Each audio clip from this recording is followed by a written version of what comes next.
Hello friends, स्वागत है आप सभी का एक नए वीडियो में। आज की वीडियो में हम जानेंगे कि साल 2023 में कार्तिक छठ पूजा कब है, पूजा की विधि क्या होगी और नहाए खाए का खरना, संध्या अर्घ्य और सुबह का अर्घ्य कब और किस किस टाइम दिया जाएगा। जानेंगे सारा सब कुछ इस वीडियो में, तो आप वीडियो में अंत तक बने रहिएगा। छठ पूजा कार्तिक शुक्ल चतुर्थी से होकर कार्तिक शुक्ल सप्तमी तक होती है। इस बार यह नहाए खाए के साथ 17 नवंबर से शुरू होगा और 20 को सूर्य अर्घ्य देने के बाद खत्म होता है।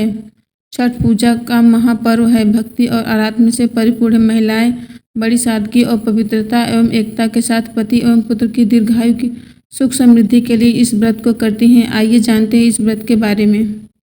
दोस्तों, छठ पूजा महापर्व शरीर, मन और आत्मा शुद्धि का पर्व है। वैदिक मान्यता है कि नहाए खाए से सप्तमी पारण तक उन भक्तों को पर बड़ी षष्ठी माता की कृपा बरसती है जो श्रद्धापूर्वक व्रत करते हैं। कार्तिक छठ पूजा की तैयारी दीपावली के समाप्ति के बाद ही पूरे उत्साह के साथ शुरू हो जाती है और छठ पूजा की शुरुआत कार्तिक शुक्ल की चतुर्थी तिथि से हो जाती है, जो कार्तिक शुक्ल सप्तमी को समाप्त भगवान भास्कर को प्रातःकालीन अर्घ्य देने के बाद समाप्त हो जाती है। छठ भगवान सूर्य और माता षष्ठी की उपासना एक महापर्व है जिसकी कृपा से हमें आरोग्य, संतान एवं मनोकामनाओं की पूर्ति का आशीर्वाद प्राप्त होता है। छठ पूजा को कई नामों से जानते हैं। छठ पूजा, डाला छठ, डाला पूजा, सूर्य षष्ठी। त्यौहार के अनुष्ठान नियम बहुत सख्त हैं और 4 दिनों की अवधि में मनाए जाते हैं। वे पवित्र स्नान, उपवास और पीने के पानी से दूर रहते हैं। लंबे समय तक पानी में खड़े रहें और उगते सूरज को अर्पण और प्रार्थना करते हैं। छठ एक प्राचीन हिंदू वैदिक त्यौहार है जो ऐतिहासिक रूप से बिहार, झारखंड, छत्तीसगढ़ और भारत में पूर्वी उत्तर प्रदेश, नेपाल से सबसे अधिक विस्तृत रूप मनाया जाता है। यह त्यौहार मुख्य रूप से बिहार में मनाया जाता है, लेकिन यह उन क्षेत्रों में भी प्रचलित है जहां बिहार, झारखंड के लोगों की उपस्थिति मौजूद है। यह त्यौहार भारत में ही नहीं अपितु विदेशों में भी मनाया जाता है। यह त्यौहार अब भारत की राजधानी दिल्ली में भी प्रमुख हो गया है। छठ पूजा सूर्य और उनकी पत्नी उषा को समर्पित त्यौहार है। सूर्य और उनकी पत्नी को पृथ्वी पर जीवन का उपजों का बहाल करने के लिए धन्यवाद के लिए मनाया जाता है। आइए जानते हैं छठ पूजा की तिथियां। 17 नवंबर 2023 शुक्रवार को नहाय खाए का दिन रहेगा। वहीं खरना का जो दिन होगा वो 18 नवंबर को होगा, शनिवार के दिन। और सायंकालीन अर्घ का जो समय रहेगा वो 19 नवंबर 2023 को रविवार के दिन होगा। और संध्या अर्घ में सूर्यास्त का जो समय रहेगा वो 5:25 पर होगा। और प्रातःकालीन अर्घ 20 नवंबर को सोमवार को, और उसका अर्घ सूर्योदय का जो समय रहेगा वो 6:45 तक रहेगा। आइए जानते हैं और कुछ महत्वपूर्ण बातें। सूर्य षष्ठी व्रत होने के कारण इसे छठ कहा गया है। यह पर्व वर्ष में 2 बार मनाया जाता है, पहली बार चैत्र में और दूसरी बार कार्तिक में। चैत्र शुक्ल पक्ष षष्ठी पर मनाए जाने वाले छठ पर्व को चैत्र छठ व कार्तिक शुक्ल में षष्ठी मनाए जाने वाले को पर्व को कार्तिक छठ कहा जाता है। छठ पूजा 4 दिवसीय उत्सव है। इसकी शुरुआत कार्तिक शुक्ल चतुर्थी को तथा समाप्ति कार्तिक शुक्ल सप्तमी को होती। इस दौरान व्रतधारी लगातार 36 घंटे तक व्रत रखते हैं। इस दौरान वे पानी भी ग्रहण नहीं करते हैं। आइए जानते हैं व्रत रखने की विधि। पहला दिन नहाय खाए। छठ पर्व का पहला दिन, या ऐसा कहा जा सकता है कि छठ पर्व की शुरू इसी दिन से होती है। इस दिन को नहाय खाए के नाम से जाना जाता है। यह दिन कार्तिक महीने के चतुर्थी कार्तिक शुक्ल चतुर्थी को होता है। इस दिन सबसे पहले घर की सफाई कर उसे पवित्र किया जाता है। इस दिन व्रती पूरे दिन सिर्फ एक बार ही खाना खा सकते हैं। व्रती इन दिन नाखून वगैरह अच्छी तरह काटकर स्वच्छ जल से अच्छी तरह बालों को धोते हुए स्नान करते हैं। व्रती नज़दीकी के में स्थित गंगा की सहायक नदी या तालाब में जाकर स्नान करके लौटते समय वो अपने साथ गंगा जल लेकर आते हैं, जिसका उपयोग वे खाना बनाने में करते हैं। व्रती इस दिन सिर्फ एक बार ही खाना खाते हैं। खाना में व्रती कद्दू की सब्जी, मूंग, चना दाल, चावल उपयोग करते हैं। यह खाना कांसे या मिट्टी के बर्तन में पकाया जाता है। खाना पकाने के लिए आम की लकड़ी और मिट्टी के चूल्हे का इस्तेमाल किया जाता है। जब खाना बन जाता है तो सर्वप्रथम व्रती खाना खाते हैं, उसके बाद ही परिवार के अन्य सदस्य खाते हैं।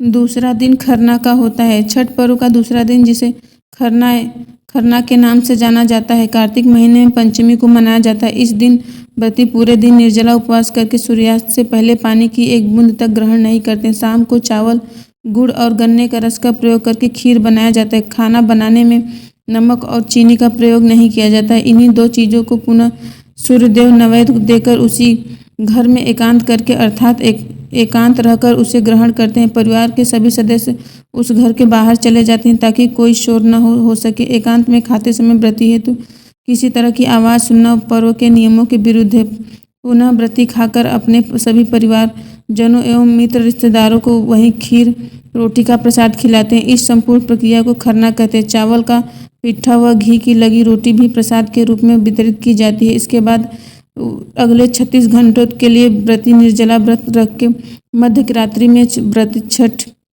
पूजा के लिए विशेष पदार्थ ठेकुआ बनाती है। छठ पर्व का तीसरा दिन जो सबसे महत्वपूर्ण होता है दिन। छठ पर्व का तीसरा दिन जिसे संध्या अर्घ के नाम से जाना जाता है, कार्तिक शुक्ल षष्ठी को मनाया जाता है।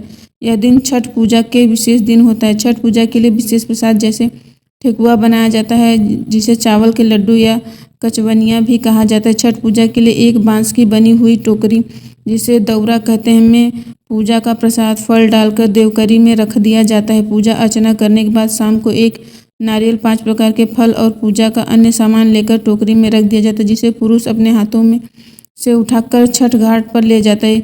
यह अपवित्र न हो इसलिए इसे सर के ऊपर की तरफ रखते हैं। छठ घाट की तरफ जाते हुए रास्ते में प्रायः महिलाएं छठ का गीत गाते हुए जाती हैं और शाम को जब सूर्य भगवान का डूबते हैं तब उनको अर्घ्य देकर फिर घर को सब लोग लौट आते हैं या फिर कुछ व्रती वहीं पे रह जाते हैं गंगा जी के किनारे पे।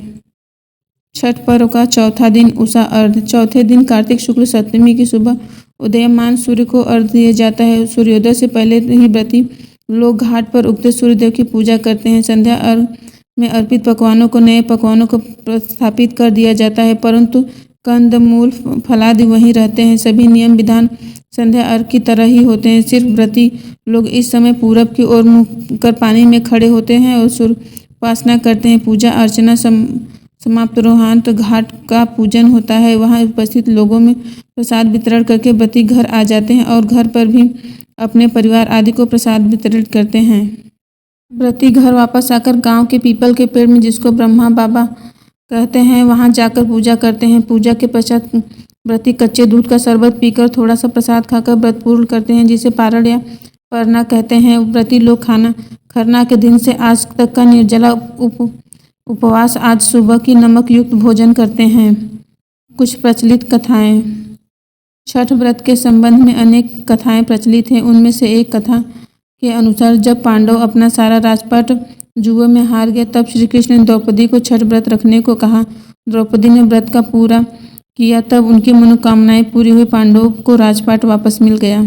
एक मान्यता के अनुसार लंका विजय के बाद रामराज्य की स्थापना के दिन कार्तिक शुक्ल षष्ठी को भगवान राम और माता सीता के उपवास किया और सूर्यदेव की आराधना की। सप्तमी को सूर्योदय के समय पुनः अनुष्ठान कर सूर्योदय से आशीर्वाद प्राप्त किया। तो आज की ये वीडियो कैसी लगी हमें आप कमेंट बॉक्स में ज़रूर बताइएगा और कमेंट बॉक्स में जय छठी मैया ज़रूर लिखिएगा। जय माता दी।